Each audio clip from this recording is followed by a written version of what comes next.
Eelmisel nädalavahetusel 26. ja 27. veebruaril Rutja õppeväljakul toimus Kaitseliidu Kirde maakaitseringkonna Viru Maleva kergejalaväekompanii planeeritud õppus, milles osales kokku üle 30 kaitseliitlase.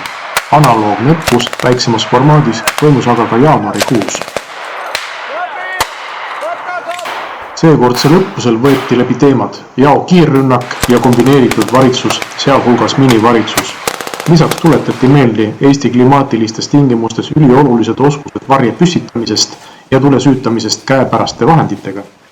Kompanii ülema Erika Broisõnul oli õppus edukas ja nähtuga võib igati rahule jääda.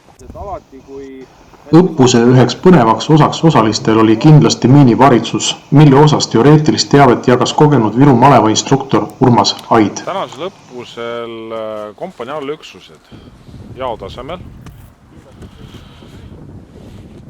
harjutasid koostööd ja kogu taktika osale oli juurde toodud pioneeri element praktiline, kus inimesed kasutasid siis pioneeri vahendeid oma ülesande täitmiseks. Tänasest õppusest jäid sa rahule?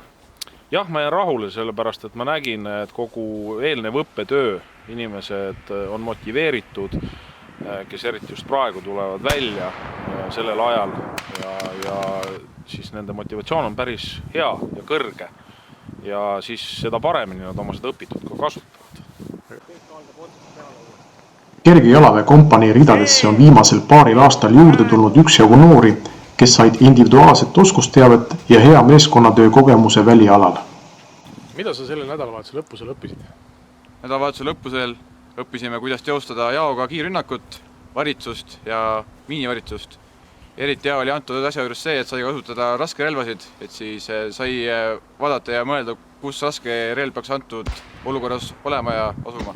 Kuidas kaasvõitlejad hakkama said? Kaasvõitlejad said hakkama väga hästi, motivatsioon oli kõrge, grillid asjad käisid kiiresti, et kiitus ja kiidusõnad, hea noor, liitu ka sina Kaitseliidu Viru Malevaga ja anname koos panuse riigikaitsesse.